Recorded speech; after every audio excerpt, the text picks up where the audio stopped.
It took a lot longer than I thought it was going to. This fight went into the 5th round, but TJ Dillashaw was able to end the fight against Joe Soto with a head kick. Honestly, in my mind, I thought that Joe Soto stood up in his UFC debut, and he was able to hold his own against TJ Dillashaw. And this fight was a lot better than I thought it was going to be. I know that they set the table for one hell of a Cinderella story. Basically telling everybody how Joe Soto agreed to this fight with less than 24 hours notice. They came to him and said, you know what, we're taking Barao out of the fight. We need somebody to save this card. And he said, you know what, I can stand up to this because of all the hardships I've been through in my life. I can go in there and I can beat the guy that I've trained with, TJ Dillashaw. This fight, to me, honestly, it went into the 5th round. If you look at TJ Dillashaw in his post-fight press conference, you're going to see a guy that is battered, bruised, bloody.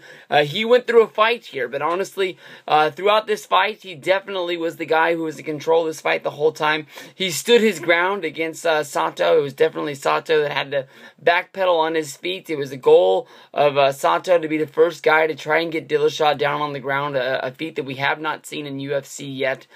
Basically, no one's been able to take this guy down on the ground, and it seemed like every time coming out of a round, Soto sort of threw himself at Dillashaw, and Dillashaw would just sort of kick him away. Dillashaw is going to keep his championship. He definitely deserves it. Where they go from here, I don't know if they're going to try and give Barao another shot, in a few pay-per-views down the road, seeing how the reason why he did it, because of the weight problem. But in round 5, around the 220 mark, Dillashaw was hunting for this win. He did not want to take it to the decision. I think he really would have won it, but I think he really wanted to step up for UFC and really deliver a championship caliber fight. And there's a lot of people out there doubting the guy that he was fighting against. I know that I've said a lot of things about this show. UFC having to stand up and give refunds to customers showing up at the door saying that the card wasn't worth the money. Dillashaw was able to reach out and he kicked Soto right in the head.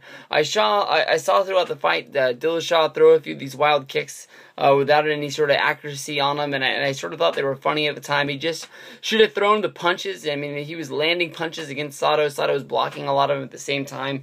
But somebody's not going to be able to be coming at you if you're throwing the fists like crazy. Love the story they told about Dillashaw. Basically, he lives in Angels Camp, which is about 2 hours out of Sacramento. I have spent a weekend vacation there. It is a very, very nice, small, little town. It's a miner's town. If you like going into the gold mines and things like that, there's a lot of those out there. That basically 2 chartered buses, about 700 fans from Angels Camp, all friends and family that grew up with TJ Dillashaw. They wanted to see this fight. They came, they parked at Arca Arena. Everybody walked in there and everybody got one hell of a fight. They got to see the guy they came for. Lots of Sacramento fighters on this show. We got to see Danny Castillo, who stayed at ringside to greet Dillashaw as he came to the ring. He didn't go in the back and sort of pouch. And, of course, the cameras were all on his teammate from Team Alpha Male, Uriah Faber. He doesn't have a title because he's never won a title fight in UFC. But basically, we all got to see his live reaction to Dillashaw kicking him in the head and knocking him out. And he was going bananas. The belt's going to stay with Dillashaw. We have to see, who they're going to go with. Soto definitely is a guy that I think a lot of eyes are going to be on, main eventing his first UFC pay-per-view. And just basically, UFC rewards these guys that steps up and fills holes. They never really count these losses. It goes on their win-loss record for their career. But, they never hold these losses against people when, people get, in these bad decisions. But, or bad positions. I apologize for that. They have to fill in these fights.